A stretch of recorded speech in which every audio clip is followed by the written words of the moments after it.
YCP అధినేత జగన్మోహన్ రెడ్డిపై ఈ ప్రభుత్వం కుట్ర పడిందని ఇందులో ఎలాంటి అనుమానం లేదని మాజీ ఎంపీ గోరెంట్ల మాధవ్ సంచలన వ్యాఖ్యలు చేశారు. మండలం పాపిరెడ్డిపల్లి పర్యటనలో ఉద్దేశపూర్వకంగానే హెలిప్యాడ్ వద్ద భద్రత ఏర్పాటు చేయకుండా అది దెబ్బతినేలా చేశారన్నారు. ఆయన రోడ్డు మార్గంలో వెళ్తే భౌతిక దాడులు చేయాలన్న ప్లాన్ ఉందని మాధవ్ తెలిపారు. తన నివాసంలో ఆయన మీడియాతో మాట్లాడుతూ జగన్ పర్యటనకు 1100 మంది పోలీసులను ఏర్పాటు చేశామని హోంమంత్రి అనిత చెబుతున్నారని, అయితే వారు ఎక్కడున్నారన్నది ఆయన వివరించారు. పరిటాల ఘాట్ వద్ద, పరిటాల ఇంటి వద్ద, నిందితులను ఇంటి వద్ద జగన్ పర్యటన ఇలా 4 భాగాలుగా విభజించి పోలీస్ ఫోర్స్ ఏర్పాటు చేశారన్నారు.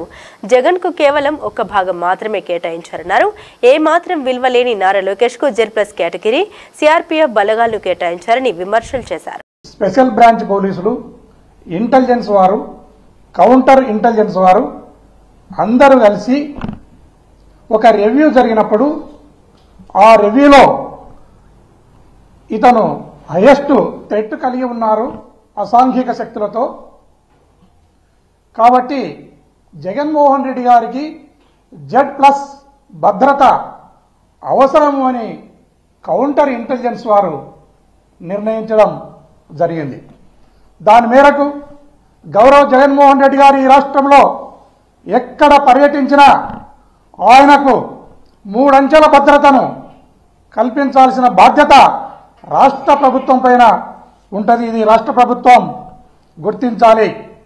ఆయన ఇంటి దగ్గర ఉన్న భద్రతను మినహాయిస్తే ఈ రాష్ట్రంలో ఏ ప్రాంతానికి వెళ్ళినా, ఏ సమయంలో వెళ్ళినా వేలాది మంది జనము గుమిగూడుతా ఉన్నారు. వారిని కంట్రోల్ చేసే బాధ్యత, వారిని ఒక ఆర్డర్లో పెట్టే బాధ్యత ఈ రాష్ట్ర ప్రభుత్వానికి ఉంటుంది. అలాంటిది మొన్న జగన్మోహన్ రెడ్డి గారు రామగిరి మండలానికి వచ్చినప్పుడు పోలీసు ఎలాంటి వైఫల్యం చెందిందో, ఎలా ఫెయిల్యూర్ అయిందో మనమందరం కూడా ప్రత్యక్షంగా చూసినాం.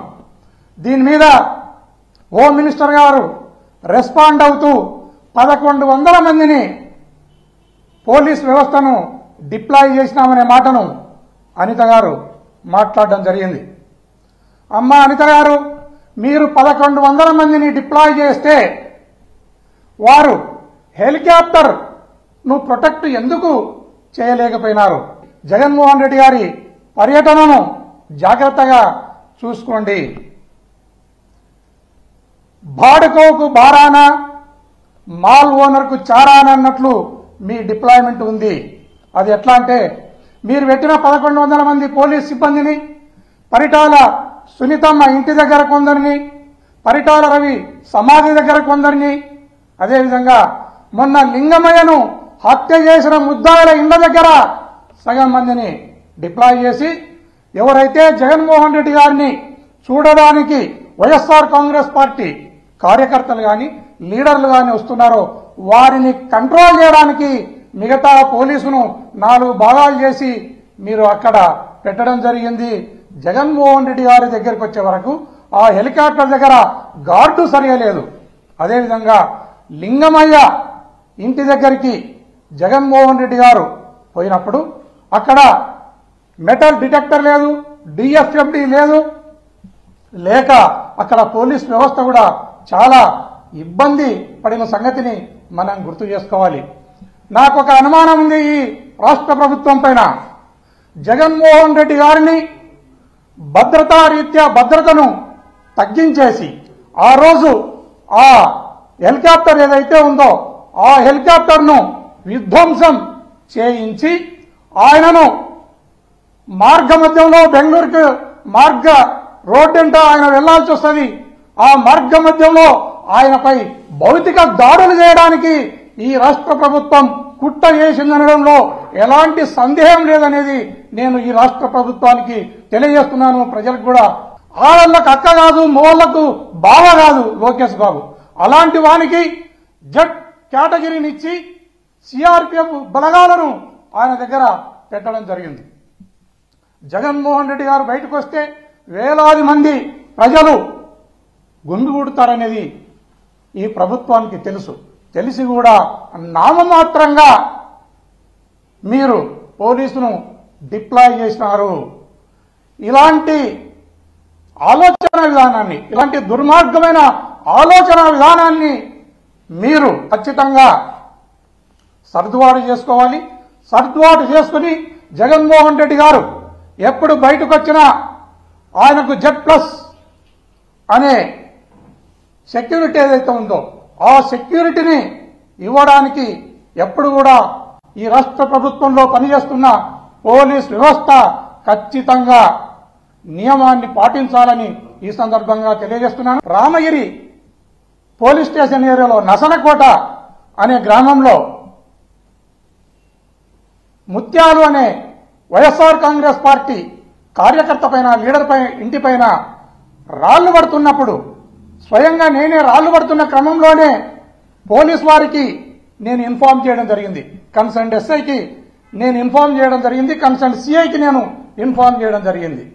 ఇన్ఫార్మ్ చేసిన వెంటనే ఆ ఎస్ఐ గారు, సదరు ఎస్ఐ గారు ఆ స్పాట్కు రావడం జరిగింది. స్పాట్కు వచ్చిన ఎస్ఐ గారు అక్కడ రాళ్లు దింపుతున్న వ్యక్తులను తరిమివేయడం జరిగింది. ఆ తర్వాత కేసు కట్టవలసి వస్తుంది అన్న భావనతో ఏదైతే దుండగులు రాళ్లు జిమ్మినారో ఆ రాళ్లను స్వయంగా ఎస్ఐ గారు తన జీపులో వేసుకుని పోవడం అనేది చాలా పోలీస్ వ్యవస్థకే సిగ్గుచేటుగా నేను భావిస్తున్నాను. అదే కాకుండా దాడి చేసిన వాళ్ళది కంప్లైంట్ తీసుకుని కేసు కట్టవలసిన సబ్ ఇన్స్పెక్టర్ ఈ దాడి చేసిన వ్యక్తులను వదిలేసి ఏదైతే బాధితులున్నారో బాధితుల కారులో కత్తులను, కటార్లను, రాళ్లను వేసి ఆ కత్తులను, కటార్లను, రాళ్లను రికవరీ చూయించి వారిపైన, బాధితులపైనే కేసు కట్టడం అనేది మరొక సిగ్గుచేటైన విషయం ఈ రామగిరి పోలీస్ కని ఈ సందర్భంగా తెలియజేస్తున్నాను. దీనికి పోలీస్ వ్యవస్థ సిగ్గుపడాలి, తల వంచుకోవాలి. రామగిరి ఎస్ఐ చేస్తున్న ఈ చేష్టలకు అతని నెత్తిన ఉన్న టోపీ, పై మీద ఉన్న కాకి యూనిఫామ్ సిగ్గుపడతా ఉంది. అది నేనెందుకు వీని నెత్తి మీద ఉన్నాను టోపీగా, ఎందుకు వీని పై మీద యూనిఫామ్ గా ఉన్నానని ఆ యూనిఫామ్, ఆ టోపీ సిగ్గుపడతా ఉంది. అలాంటి ఎస్ఐ మళ్ళీ ఈ రోజు బజారులోకి వచ్చి మాట్లాడడం అనేది కూడా చాలా హాస్యాస్పదంగా ఉంది.